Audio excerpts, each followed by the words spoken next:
This video is not intended to encourage or glorify any kind of drug use. The sole purpose of these videos is to educate you on the dangers of what these substances can do to you. Please do not do any of the acts mentioned in this video. I repeat, do not do any of the acts mentioned in this video.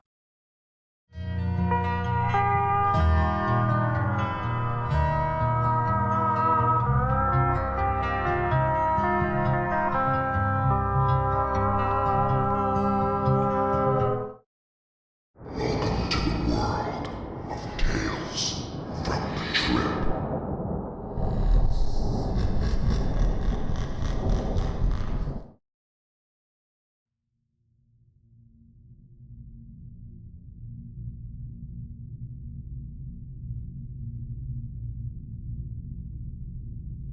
I do not take this regularly, but I was prescribed it and have a huge stash because I got a bunch of refills and rarely took it. I have talked to 2 doctors, and they basically tell me, sure, take it as much as you want. It's proven to be a very safe drug.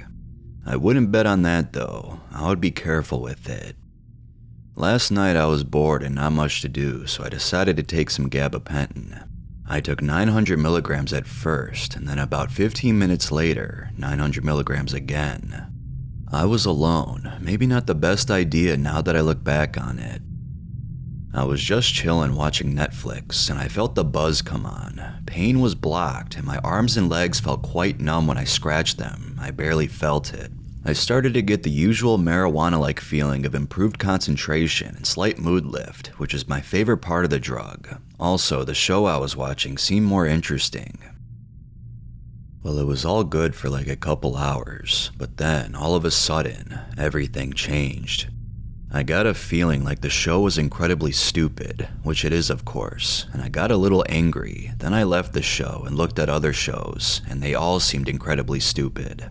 Then I noticed that my hands were sweating heavily on the remote, and then I started to trip out mentally, big time. Every show that I was looking at seemed to be evil or in some way menacing towards me. I immediately turned off the TV and got up. Hands and feet were sweating profusely. I was very shaky and it was hard to stand. All my muscles were tensed up. Started having really bad thoughts, such as on a bad acid trip. I tried to change my thoughts to positive, and it did help a lot, but not enough. I started pacing around incessantly, and this went on for the next 5 hours. I couldn't walk straight or in a natural fashion. In fact, I felt like a toddler taking his first steps or something. Balance was way off. I passed my closet and out the corner of my eye saw a skateboard I had just bought, which has a menacing design with black background with evil looking skulls coming out of it, and it freaked me out. I was freaked out for like a minute, and then I had to go back and close the closet door so I could not see that again while pacing around because I felt like I might lose my mind if I did. When I closed the door, I had to cover my eyes because I feared to see it again. The pacing became worse and worse, and despite the painkiller effects, I felt a ton of stiffness and tension in my body, so I started lifting weights, doing squats, push-ups, etc. At one point was jumping, and when I was jumping, I had the thought that I can jump, just like I was a little kid doing it for the first time. It was bizarre. My stomach was very messed up the whole time, as it has been for about 14 hours now. I think the feeling in my stomach was affecting my experience tremendously. The whole time I was pacing around, I had to drink water. I must have drank 3 gallons or so. It was hard to get down because my breathing was off, and I nearly choked on the water several times. During this whole pacing incident, I should have mentioned earlier, it felt difficult to breathe. Every other breath was a huge sigh. I don't know if it was anxiety or respiratory depression, but I got the feeling it was both. But it felt quite hard to breathe, and that was pretty disturbing. I had to try and tell myself positive thoughts throughout because I felt like I might lose my sanity otherwise. I got very dizzy, and when I leaned forward a couple times, I felt the blood rush to my head, and I nearly went unconscious. It was basically almost exactly like a bad acid trip. Some other bizarre things happened. My hearing was amplified times 10. When I poured the water in my cup, it was incredibly loud. My refrigerator noise started bothering me so badly, I had to unplug it. I would like to mention some things that were quite positive about this nonetheless. The first couple hours were enjoyable. I had absolutely no desire to smoke cigarettes or drink beer on the substance. I had quite a few epiphanies about my life during the tripping balls part. Once it started to wear off, I had sex and it was incredible. Orgasm was amazing. I had a ton of energy still, so then I went to the gym and was able to do intense cardio for over 3 hours straight without getting tired. My stomach still hurts bad from this though. I don't think I had a drug interaction, but I did take in a leave a couple hours earlier. Maybe my GABA is tainted with some unknown substance and it is a bad batch or something, but I doubt it. I guess it just affects people differently. I decided to take it because of the many glowing experience reports, but it seems everyone's experience will be different. I took a relatively small dose too.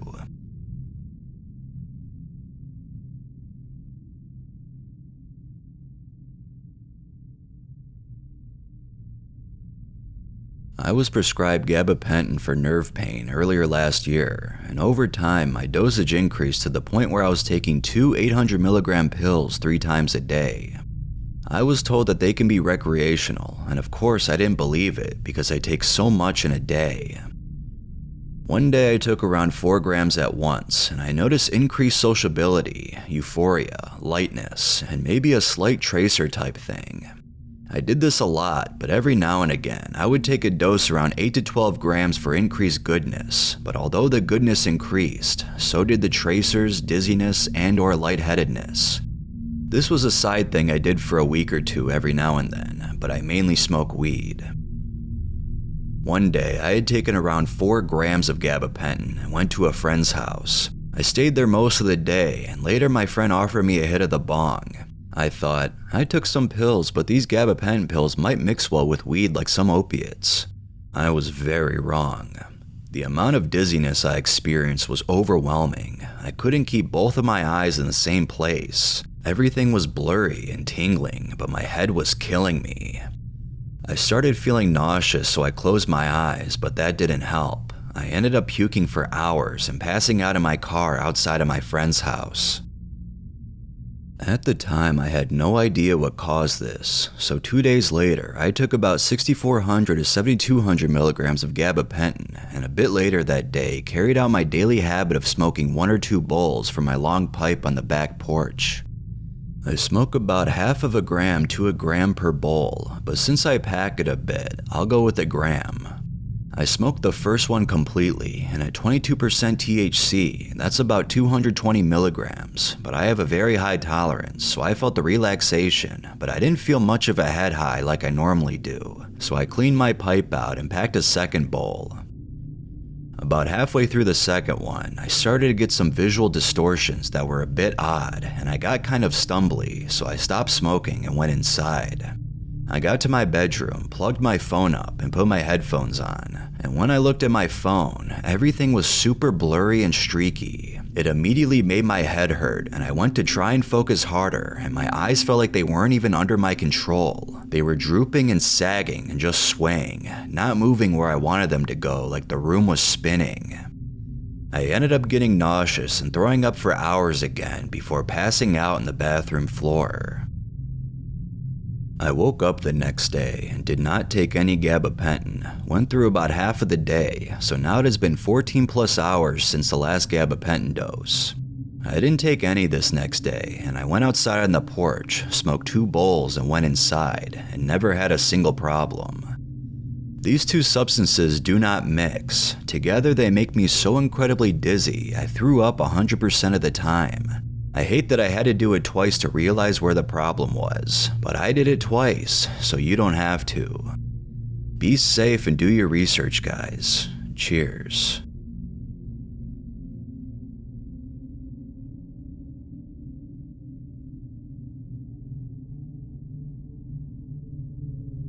I was on gabapentin for a while for nerve pain, and it didn't help me at all. I do see it helping some people in here, so I want to urge some caution if you already have low mental health.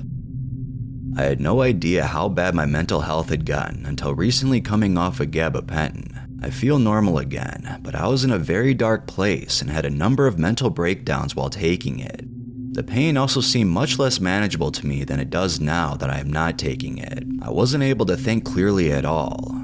I knew that by getting the drug, there may be some mental health side effects, so I try to watch for them, but I had absolutely no clarity or ability to consider that gabapentin was having such an adverse effect on my mental state until I stopped taking it. I had a very serious mental health episode while I was tapering off the drug too. I felt hopeless and was contemplating taking my own life. I urge anyone who is taking this drug to have a friend or family member keep a close eye on you. This isn't a side effect for everyone, but now that I'm a month out of taking it, I feel like a cloud has been lifted and I could take my back recovery seriously. It's really hard to know how bad mental health side effects are when you're taking medication. My friends and family noticed a huge change in me that I couldn't see myself until now.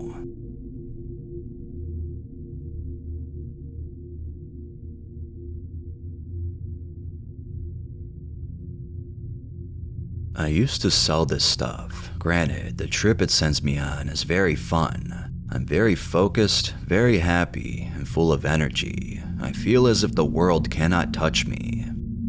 Me and my friends fuck with this stuff for a while. I personally had a real bad night with it where I almost overdosed. I took about 25 600 milligram tabs. At that point, all I did was swallow them. My body shut down, and that night, I only got a broken finger from when I fell. Prior to the fall, my thoughts were incoherent. I could not maintain a steady train of thought. I tried leaving the movie theater but passed out in the car for about 15 minutes or so.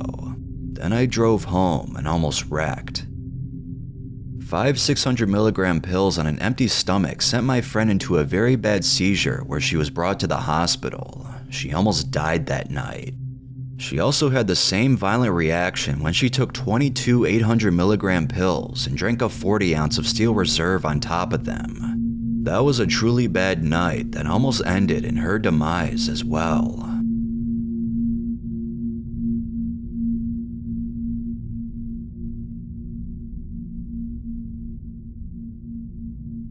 In late 2007 or early 2008, I was referred to a neurologist and was prescribed Neurontin, Gabapentin, for severe neuropathic pain.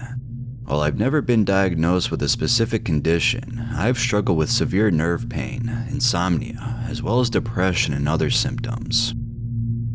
When I started Neurontin, they had tried about 8 other meds on me over the years, Cymbalta, Effexor, Elavil, and others, both to help with the depression, nerve pain, anxiety, and everything else.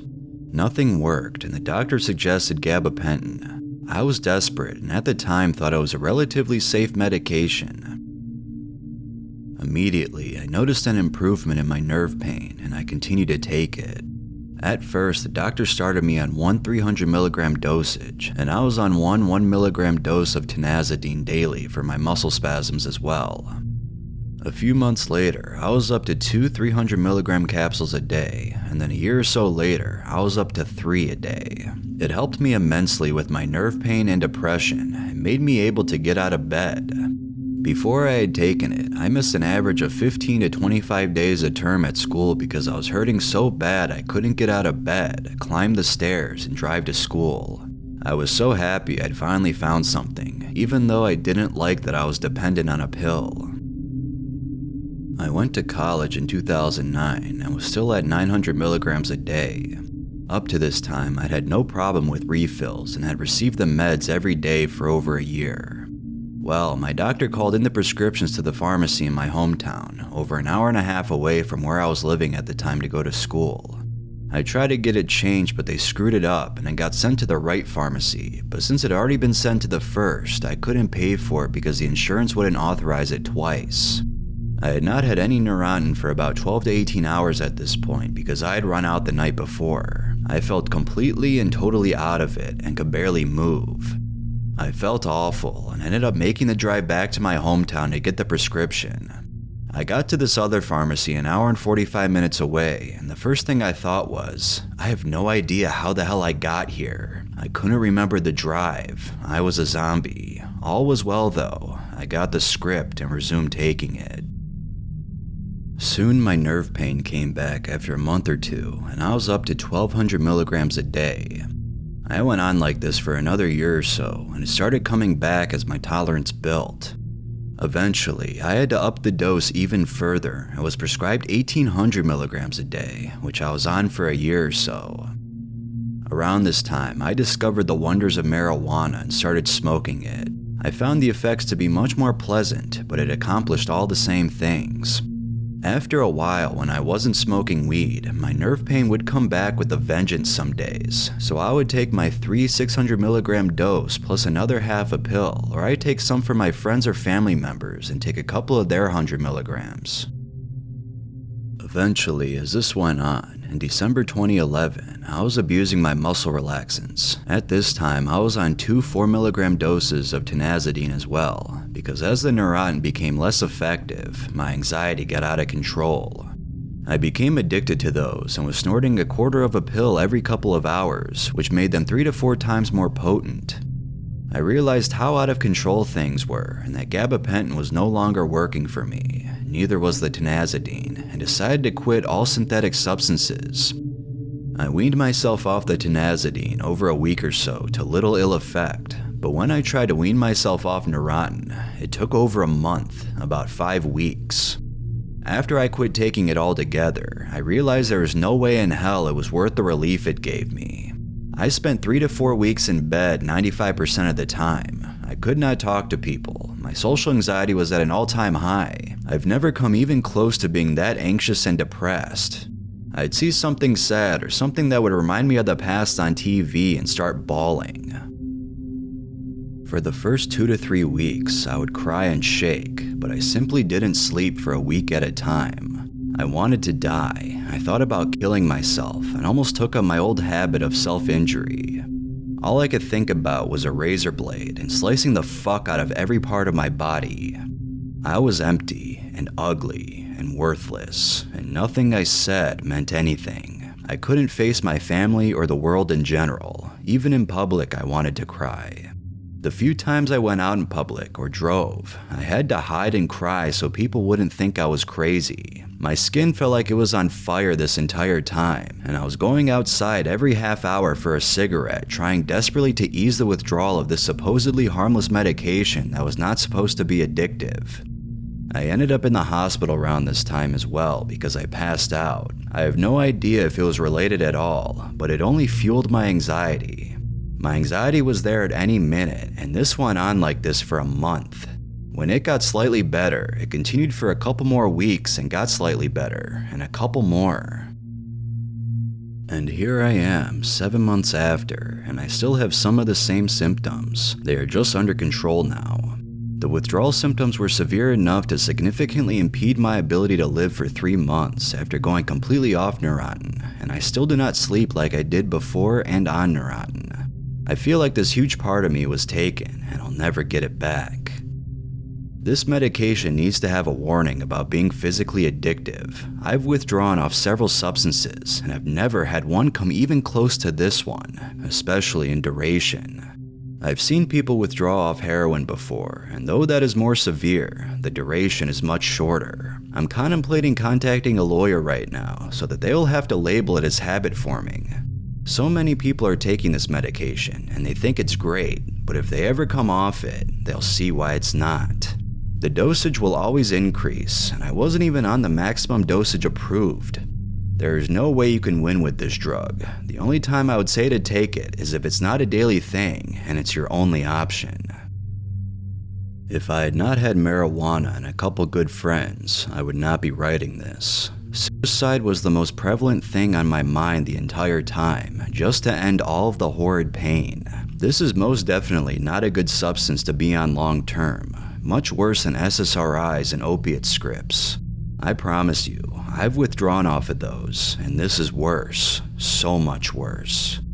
The consuming uncertainty isn't worth a little relief.